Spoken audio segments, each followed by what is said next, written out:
નમસ્કાર વિદ્યાર્થી મિત્રો, the HP Kapadia new high school Memnagar. હું સોનલ રાવલ. આજે આપણે ધોરણ 12 કોમર્સ વિષય અર્થશાસ્ત્ર અને ચેપ્ટર નંબર 5 ગરીબી વિશે જોઈશું. તો ગરીબીના કારણોની અંદર આપણે જે મહત્વના મુખ્ય જે 5 કારણો છે, જેમાં સૌથી પહેલું કારણ આપણે જોયું એમાં આર્થિક કારણમાં ઐતિહાસિક કારણ, જે ગયા વિડીયોમાં જોઈ ગયા. બીજું હતું ગ્રામીણ કારણ. ઐતિહાસિક કારણ બાદ ગ્રામીણ કારણના કેટલા મુખ્ય પેટા વિભાગ પડે છે? તો કે 2 કારણો, કુદરતી પરિબળો અને વસ્તી વિષયક પરિબળો. હવે એનું જે મહત્વનું ત્રીજું કારણ છે આર્થિક કારણો, અને એના પેટા કારણો આપણે જોઈશું. તો આર્થિક કારણોની અંદર એના મુખ્ય 5 પેટા કારણો છે, જેમાં સૌથી પહેલું છે શ્રમ દીઠ નીચી ખેત ઉત્પાદકતા. ભારત જેવા દેશની અંદર ગ્રામ્ય ક્ષેત્રે શું જોવા મળે છે? ગ્રામ્ય ક્ષેત્રે શું જોવા મળે? સૌથી વધુ ગરીબી હોવાનું મહત્વનું કારણ એ છે કે મોટા ભાગે જે ખેત ઉત્પાદકો એમને કરવામાં આવે છે, ખેત ઉત્પાદકતાની શ્રમિક દીઠ ઉત્પાદકતા કેવી હોય છે? ખૂબ ઓછી હોય છે. એ માટેની મુખ્ય કારણ શું છે? પહેલું તો જો કૃષિ ક્ષેત્રે જે સિંચાઈની સગવડો છે એ કેવી છે? એનો અભાવ જોવા મળે. સિંચાઈની સગવડનો અહીંયા શું જોવા મળે છે? અભાવ. તેમજ અપૂરતી ટેકનોલોજી. જો હજી પણ તમે જુઓ તો હળ અને બળદનો ઉપયોગ કરે છે, જેને બદલે જે નવી નવી ટેકનોલોજી ખેતી ક્ષેત્રે વિકસાવવામાં આવી છે એનો હજી પણ તેઓ ઉપયોગ કરતા નથી. એટલે ટેકનોલોજીનો અભાવ, અપૂરતી ટેકનોલોજી. તેમજ શિક્ષણ અને તાલીમનો પણ શું જોવા મળે છે? ઉણપ જોવા મળે છે, એનો અભાવ જોવા મળે છે. હજી પણ તેઓ આ ખેતી અંગેનું જે શિક્ષણ અંગે જે તાલીમ મેળવવી છે એનો પણ તેમાં શું જોવા મળે છે? ઉણપ અથવા અભાવ જોવા મળે છે. તેમજ ખેડૂતો પાસે મૂડીરોકાણનો જે દર છે એ મૂડીરોકાણનો દર પણ કેવો હોય છે? નીચો જોવા મળે છે. અને ગામની જે પણ વસ્તી છે એ અન્ય ક્ષેત્રમાં કાર્ય કરવાને બદલે, રોજગારી મેળવવાને બદલે મોટાભાગની વસ્તી શું કરે છે? ખેતી ઉપર આધાર રાખે છે. એટલે વસ્તીનું વધતું પડતું ભારણ પણ એ આર્થિક કારણ માટે, ગરીબી હોવા માટેનું એક મહત્વનું કારણ આપણે સમજાવી શકીએ. કારણ કે આ તમામ પ્રકારની છે આપણે આ કારણો જોયા કે કૃષિ ક્ષેત્રે સિંચાઈનો અભાવ જોવા મળે છે, અપૂરતી ટેકનોલોજી જોવા મળે છે, શિક્ષણ અને તાલીમનો અભાવ જોવા મળે છે, મૂડીરોકાણનો દર પણ નીચો છે કૃષિ ક્ષેત્રે, અને વસ્તીનું વધુ પડતું ભારણ વગેરેને કારણે જે શ્રમિકોની ઉત્પાદકતા છે કેવી આવે છે? નીચી રહે છે. અને પરિણામે એ લોકોની આવક પણ કેવી રહે છે? નીચી રહેતા ગરીબીનું પ્રમાણ વધે છે. એટલે ખેત ઉત્પાદકતા નીચી હોવાનું મહત્વનું કારણ, જે મહત્વના મુદ્દા જે છે એ ધ્યાનમાં લેવા કે મોટાભાગે ગ્રામ્ય ક્ષેત્રે ખેતી ક્ષેત્રે ઉત્પાદક કેવી રહે છે? નીચી. કારણ કે ત્યાં હજી પણ કૃષિ ક્ષેત્રે સિંચાઈનો અભાવ રહે છે, સિંચાઈનો, અપૂરતી ટેકનોલોજી છે, શિક્ષણ તાલીમની ઉણપ જોવા મળે છે, મૂડીરોકાણનો દર નીચો જોવા મળે છે, વસ્તી વધતી જે છે એનું વધુ પડતું ભારણ પણ કૃષિ ક્ષેત્રે જોવા મળે છે. આ બધાને કારણે ખેડૂતોની આવક કેવી રહે છે? નીચી રહે છે. અને નીચી આવકને કારણે ગરીબીનું પ્રમાણ શું થાય છે? વધતું રહે છે. બીજું મહત્વનું લક્ષણ જે છે કે જમીન તથા સંપત્તિની કેવી જોવા મળે છે? અસમાન વહેંચણી. તમે જુઓ તો ખેતી માટે જમીન કેવી છે? મહત્વની છે. કે ખેતી કરવી હોય તમારી પાસે શું હોવું જોઈએ? જમીન હોવી જોઈએ. અને અંગ્રેજો, તમે જો આપણે 11 ધોરણમાં શીખી ગયા હતા, જમીનદારી પ્રથા, મહાલવારી અને રૈયતવાળી પ્રથા આપણે જોઈ ગયા હતા. તો જ્યારે અંગ્રેજોના શાસનકાળ દરમિયાન જે જમીનદારી પ્રથા હતી એની વ્યવસ્થાને કારણે શું થયું કે જમીનની જે માલિકી છે એ મુઠ્ઠીભર જે કહેવાય મુઠ્ઠીભર ખેડૂતો પાસે રહી ગઈ છે. એટલે જમીનદાર, મોટા ભાગની જમીન જમીનદારો પાસે છે. હવે એ જે જમીનદારો જે છે એમને ખેતી સાથે પ્રત્યક્ષ કોઈ પણ રીતે એમને એ ખેતી વધારવા માટે કોઈ પણ મૂડીરોકાણ કરવામાં રસ હોતો નથી.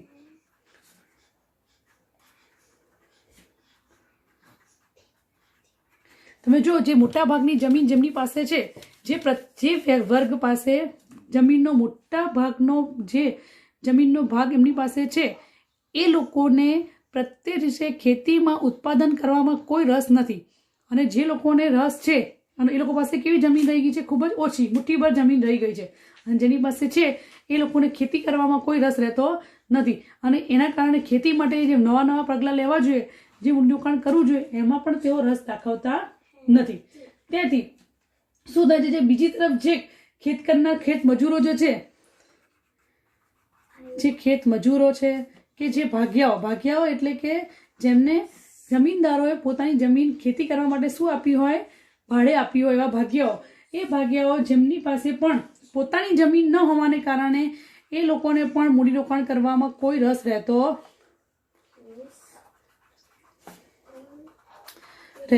નથી.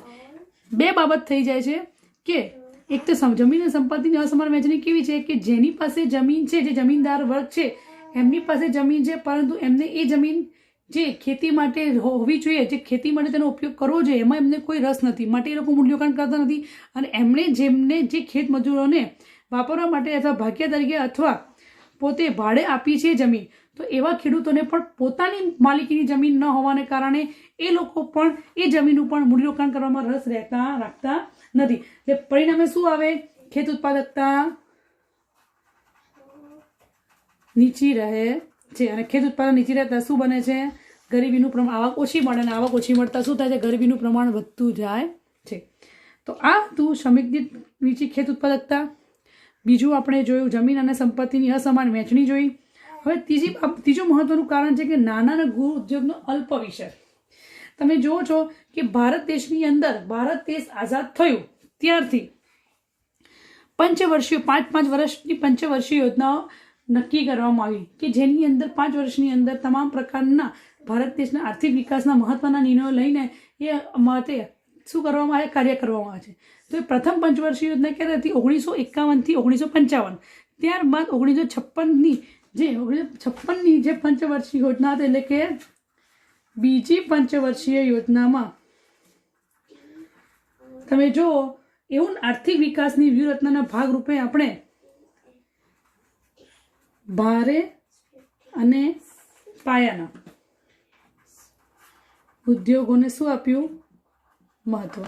બીજી પંચવર્ષીય યોજનામાં કયા બાબતને એવું નક્કી, દેશના આર્થિક વિકાસની વ્યૂહરચના તરીકે ભારે અને પાયાના ઉદ્યોગોને શું આપવામાં આવ્યું? મહત્વમાં આપવામાં આવ્યું. એટલે મોટા મોટા ઉદ્યોગોને શું આપ્યું એમને? એના વધુને વધુ વિકાસ થાય એ માટેની યોજનામાં ભારે અને પાયાના ઉદ્યોગોને મહત્વ આપ્યું. અને એની સામે જે ગ્રામ્ય ક્ષેત્રની અંદર જે નાના અને ગૃહ ઉદ્યોગો છે એ ઉદ્યોગોમાં મોટા પ્રમાણમાં ફાળો આપ્યો નહીં, કે એ લોકો મોટું રોકાણ ક્યાં કર્યું? ભારે અને પાયાના ઉદ્યોગોમાં. જે ગામડાઓની અંદર ગૃહ અને નાના ઉદ્યોગો હતા કે જેઓ સૌથી વધારે રોજગારી આપે છે, સૌથી વધારે ઉત્પાદન કરે છે અને સૌથી વધારે આવકમાં ફાળો આપે છે, એવી નાના અને પાયાના ઉદ્યોગોની શું કરી? અવગણના કરવામાં આવી.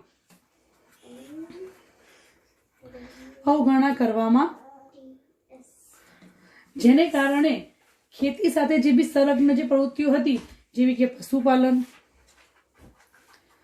તેમજ ડેરી ઉદ્યોગ, મત્સ્યપાલન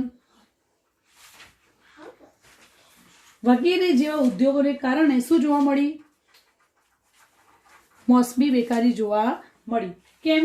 કારણ કે આના કારણે શું થયું કે મોટા ભાગે એ લોકોએ આ નાના પાયાના ઉદ્યોગોમાં જે મૂડીરોકાણ કરવું છે એ મૂડીરોકાણ કરવાને બદલે એમને નાના અને પાયાના ઉદ્યોગો, એટલે જે મોટા પાયાના ઉદ્યોગો છે એમાં મૂડીરોકાણ કર્યું. અને નાના પાયાના ઉદ્યોગોને જે સૌથી વધારે શું આપે છે? રોજગારી આપે છે, ઉત્પાદન કરે છે અને આવક મેળવે છે, એવી જે નાના પાયાના ઉદ્યોગોને, ગૃહ ઉદ્યોગોને શું કરી? એની અવગણના કરી. અને એની સાથે જે પણ બાબત, જે બી સંલગ્ન જે બીજા કાર્ય કરવાના હોય, જે પશુપાલન, ડેરી ઉદ્યોગ અને મત્સ્ય ઉદ્યોગ વગેરેમાં પણ શું જોઈએ એટલા વિકાસ પામી શક્યા નહીં. અને એને કારણે શું થવા મળી? મોસમી બેકારી જોવા મળી. અને એના કારણે ગરીબીનું પ્રમાણ કેવું થયું? વધતું ગયું. ચોથું છે ઝડપથી વધતા ભાવ. તમે જુઓ, ભાવો એ ગરીબીને ખૂબ જ ગંભીર રીતે અસર કરાવે છે. કેમ? કારણ કે માની લો દેશની અંદર યુદ્ધ, દુષ્કાળ, રાષ્ટ્રીય ઉત્પાદન, ઝડપથી વધતી જે લોકોની માંગ છે તે, તેમજ ઉત્પાદન ખર્ચમાં વધારો થાય. માની લો વીજળી બિલમાં વધારો થાય તો ઉત્પાદન ખર્ચમાં વધારો થાય, વેતન દરમાં વધારો થાય તો ઉત્પાદન ખર્ચમાં વધારો થાય, જેને કારણે ભાવોમાં શું થાય છે? ચીજ વસ્તુઓ અને સેવાઓના ભાવોમાં શું થાય છે? વધારો થાય છે. અને ઝડપથી વધતા ભાવોને કારણે જે ઓછી આવકવાળા છે એ લોકોની ખરીદ શક્તિમાં શું થાય છે? ઘટાડો. હવે એ લોકોની ખરીદ શક્તિમાં ઘટાડો થાય તો જેને કારણે જીવન ધોરણમાં શું થાય છે? નીચું આવે છે. અને જીવન ધોરણ નીચું આવવાને કારણે શું થાય છે? ગરીબી વધે છે. આમ બીજી તરફ જે ભાવોની સ્થિતિમાં વધારો થતા ઉદ્યોગપતિઓ હોય, વેપારી વર્ગ હોય, મોટા ખેડૂતોને શું થાય? એનાથી ફાયદો થાય છે. તેથી જે બિચારા ઓછી આવકવાળો વર્ગ છે એ ઓછી આવકવાળા વર્ગને કારણે શું થાય છે? એ લોકોની ખરીદ શક્તિમાં ઘટે. એ લોકો ભાવ વધવાને કારણે વસ્તુ ખરીદી શકતા નથી. એ લોકોની ખરીદ શક્તિમાં ઘટાડો થાય, વસ્તુ ખરીદે નહીં, માટે એ લોકોનું જીવન ધોરણ કેવું થાય? નીચું આવે. જીવન ધોરણ નીચું આવે તો ગરીબીમાં શું થાય? વધારો. અને બીજી તરફ જે ઊંચી આવકવાળો વર્ગ છે, જે રીતે ઉદ્યોગપતિઓ છે, વેપારી વર્ગ છે, જેમજ મોટા ખેડૂતો છે, એ બધાને શું થાય છે? એનાથી ફાયદો થાય છે. આમ સમાજની અંદર બે જે જોવા વર્ગ, બે અલગ અલગ વર્ગ, જે ઓછી આવકવાળો વર્ગ અને જે ઊંચી આવકવાળો વર્ગ, એમ બે અલગ અલગ અમસ્તા સમાનતા શું થાય છે? જોવા મળે છે. આમ ઝડપથી વધતા ભાવો પણ આર્થિક કારણો માટેનું એક મહત્વનું કારણ સમજાવી શકાય. ત્રીજું છે, પાંચમું છે બેરોજગારીનું ઊંચું પ્રમાણ. તમને આર્થિક કારણોમાંથી માત્ર આર્થિક કારણનું નામ જણાવવાનું પણ થઈ શકે, અથવા બોર્ડની એક્ઝામમાં વિભાગ ઈમાં 5 માર્ક્સ માટે પણ આ પ્રશ્ન એકલો આર્થિક કારણો સમજાવો, ગરીબીનો અર્થ આપી ગરીબીના આર્થિક કારણો સમજાવો, એ પણ પૂછે ત્યારે 5 તમારે એ પોઈન્ટ લખવાના છે. અથવા તમને માત્ર એમ પણ પૂછવામાં આવે 2 માર્ક્સ માટે કે ગરીબીના આર્થિક કારણો તરીકે નાના અને ગૃહ પાયાના અલ્પ વિકાસ વિશે સમજાવો, અથવા બેરોજગારીનું ઊંચું પ્રમાણ એ વિશે સમજાવો 2 માર્ક્સમાં, તો પણ એ સવાલ તરીકે 2 માર્ક્સમાં માત્ર એનો આ મુદ્દો પણ સમજાવવાનો આવી શકે છે. હવે આર્થિક કારણોમાં ગરીબી વધવાના આર્થિક કારણોમાં બેરોજગારીનું ઊંચું પ્રમાણ એટલે કે તમે જો કે મોટા જે ભાગની વસ્તી છે આપણા દેશની અંદર, એ ક્યાં રહે છે? ગામડામાં. અને ગામડામાં રહે તો એ કોના પર નિર્ભર રહે છે? ખેતી ક્ષેત્ર ઉપર. બરાબર? એટલે ખેતી ઉપર નભે છે. પરંતુ જે મોટા ભાગની ખેતી જે છે એ કોના પર આધાર છે? આપણા ત્યાં ખેતી કોના પર આધાર રાખે છે? મોટા ભાગની ખેતી વરસાદ પર આધાર રાખે છે. હવે આપણે ત્યાં વરસાદ પાછો કેવો છે? અનિશ્ચિત છે. એટલે વરસાદ અનિશ્ચિત હોવાને કારણે વર્ષની અંદર આપણે 1 થી 2 જ પાક લઈ શકીએ છીએ. બરાબર? અને મોટા પ્રમાણમાં 1 થી 2 પાક જો આપણે ત્યાં સિંચાઈ, આપણે આગળ જોયું આ પોઈન્ટની અંદર કે આપણે ત્યાં સિંચાઈ શું છે? સિંચાઈની સગવડનો અભાવ છે. સિંચાઈ સગવડ તમને વર્ષ દરમિયાન મળતી રહેતી હોય તો જે વખત વરસાદ ન હોય તો એ સમય દરમિયાન તમે સિંચાઈની પાણીનો ઉપયોગ કરીને પણ શું કરી શકો છો? ખેતી કરી શકો છો. પરંતુ આપણે ત્યાં સિંચાઈને જે સગવડ છે એનો શું જોવા મળે છે? અભાવ જોવા મળે છે. સિંચાઈની સગવડનો અભાવ જોવા મળે છે. માટે ગામડાના લોકો કોના પર આધાર રાખે છે? ખેતી ઉપર આધાર રાખે છે. અને ખેતી કેવી છે? આપણા ત્યાં વરસાદી ખેતી છે. તો વરસાદ કેવો હોય છે? અનિશ્ચિત હોય છે. અને વરસાદ અનિશ્ચિત હોવાને કારણે માણસ તમે આખા વર્ષની અંદર 1 થી 2 વખત શું કરી શકો છો? પાક લઈ શકો છો. અને બાકીના સમયમાં તમારે મોસમ પ્રમાણે શું બનવું પડે છે? બેકાર પડી રહેવું પડે છે. એટલે મોસમી બેકારી જોવા મળે. અને આ રીતે ઝડપથી તો વસ્તી કેવી થાય છે? ઝડપથી વધતી વસ્તી. અને બીજું સંયુક્ત જે કુટુંબ પ્રથા છે, ઝડપથી વધતી વસ્તી અને સંયુક્ત કુટુંબ પ્રથાને કારણે શું થાય છે? વસ્તીનું ભારણ વધે. અને વસ્તીનું ભારણ વધવાને કારણે કઈ બેકારી જોવા મળે છે? પ્રચ્છન્ન બેકારી. પ્રચ્છન્ન. પહેલાં તો બેરોજગારી એટલે શું? આપણે જોયું કે વ્યક્તિ, તમે જુઓ દેખીતી રીતે પ્રચ્છન્ન બેરોજગારી કોને કે વ્યક્તિ દેખીતી રીતે શું કરતો જણાય? કાર્ય કરતો જણાય. પરંતુ એ વ્યક્તિને એ કાર્યસ્થળ પરથી જો ખસેડી લેવામાં આવે તો પણ તેને ઉત્પાદનના કાર્યમાં કોઈ જ ફરક ન પડે તો એ વ્યક્તિ શું કહેવાય છે? પ્રચ્છન્ન રીતે બેકાર કહેવાય છે.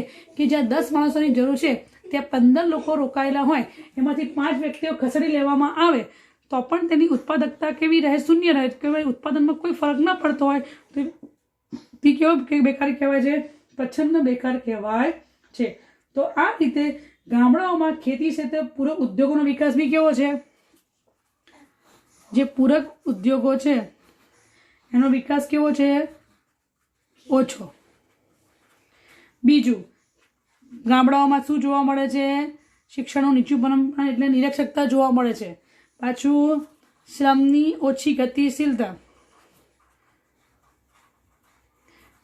શ્રમ જે વસ્તી વધે છે એ વસ્તીને એ લોકો હંમેશા પોતાના ગામડાને છોડીને અન્ય શહેરોમાં કે અન્ય જગ્યાએ બીજી જગ્યાએ કાર્ય કરવા માટે તેઓ રસ દાખવતા નથી, જેને કારણે શું થાય છે, શ્રમની ગતિશીલતા ઓછી હોવાને કારણે તેઓ શું કરે છે, એક જ જગ્યાએ એકથી વધુ લોકો ત્યાં કાર્યમાં રોકાયેલા રહે છે. આ બધી બાબતોને કારણે શું થાય છે, બેરોજગારીનું પ્રમાણ વધે છે અને બેરોજગારી વધતા શું થાય છે, ગરીબીનું પ્રમાણ વધે છે. તો આ રીતે આર્થિક કારણો મુખ્ય કેટલા છે? 5. ફરીથી જોઈ લો. પહેલું શ્રમ દીઠ નીચી ખેત ઉત્પાદકતા, બીજું છે જમીન તથા સંપત્તિની અસમાન વહેંચણી, ત્રીજું છે નાના પાયાના જે ગૃહ ઉદ્યોગોનો અલ્પ વિકાસ, ચોથું છે ઝડપથી વધતા ભાવો, પાંચમું છે બેરોજગારીનું પ્રમાણ. તો હવે પછી આપણે જોઈશું ચોથું કારણ સામાજિક કારણો અને જે છેલ્લો છે અન્ય કારણો વિશે જોઈશું. અસ્તુ.